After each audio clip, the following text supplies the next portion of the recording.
Welcome to the section on Miracle Principles 13 and 14. Beginning with Miracle Principle number 13. Miracles are both beginnings and endings, and so they alter the temporal order. They are always affirmations of rebirth, which seem to go back but really go forward. They undo the past in the present, and thus release the future. This miracle principle touches on the idea of time. Our traditional view of time is that we experience it in a linear fashion, past, present, and future. Yet we are taught in the Course that all of time seemingly occurred in one instant, and was corrected just as quickly. We only experience it in a linear fashion because, first, to be aware of all of time in one moment would be an overload to our awareness. And also, the ego has set up time to be segmented into the past, present, and future, so it keeps us distracted with the past and future, which keeps us well away from the present moment, which is where our ability to acknowledge our oneness with God is. In the Course, we are taught that all of our trials are really manifestations of the tiny mad idea, where we think we left God. In a sense, the moment where we think we could and did leave God is replayed over and over. Each of our trials carry at their core our guilt over thinking that we left God. Miracles come from a correction in our thinking, where we shift from thinking we are guilty to remembering that we are in fact innocent. Through our forgiveness, miracles, in a sense, bring our minds back to the point where the error was made, thinking that we left God, and remind us that we never actually did leave God. This is how miracles are beginnings and endings.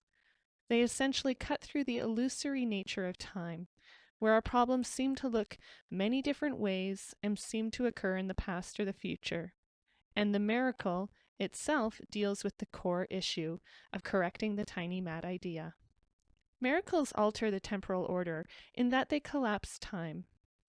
As is stated in this principle, it is in the present moment where we choose for the miracle, and so the past is undone in the present.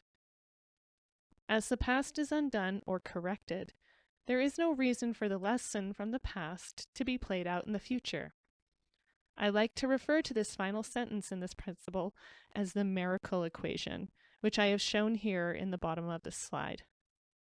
So it's important to remember that time will only seem to be for as long as there are things to forgive. When the mind of the sonship is healed, time will cease to be, for there will be no reason for it. We each have thousands of physical experiences where we appear to go in and out of bodies, and it is taught in the Course that each time we correct our thinking and choose the miracle, we can literally avoid having to live out certain experiences. And so an issue which would normally be played out over lifetimes can actually be healed, and the time needed to play out that lesson has disappeared as there is no more use for it. Through the miracle, the lesson has been learned. And as is stated in this principle, miracles are affirmations of rebirth, where we choose our true identity over the ego. So we are, in a sense, reborn into our truth.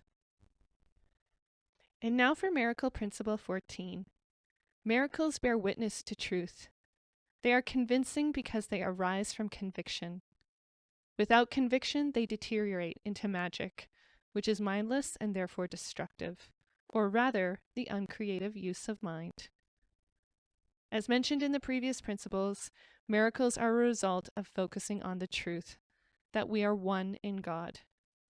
The miracle itself is convincing because they come from a mind that is choosing the Holy Spirit over the ego. And you would really only decide to choose the Holy Spirit only if you believed in the Holy Spirit, that you were convinced somehow that the Holy Spirit could help you. Without your conviction, though, the miracle descends to the ego level.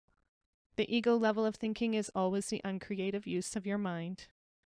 Thinking with the ego always leads you to focusing on the world, the body, your relationships, and the like, instead of having you focus on your mind, which is the only level that really matters, because your mind is the cause. To welcome and allow the miracle, you must be vigilant for the truth. As we are taught in the Course, you can be just as vigilant for the Holy Spirit as you are for the ego. So to strengthen your miracle mindset, you need to be vigilant for choosing the Holy Spirit over the ego. That's conviction.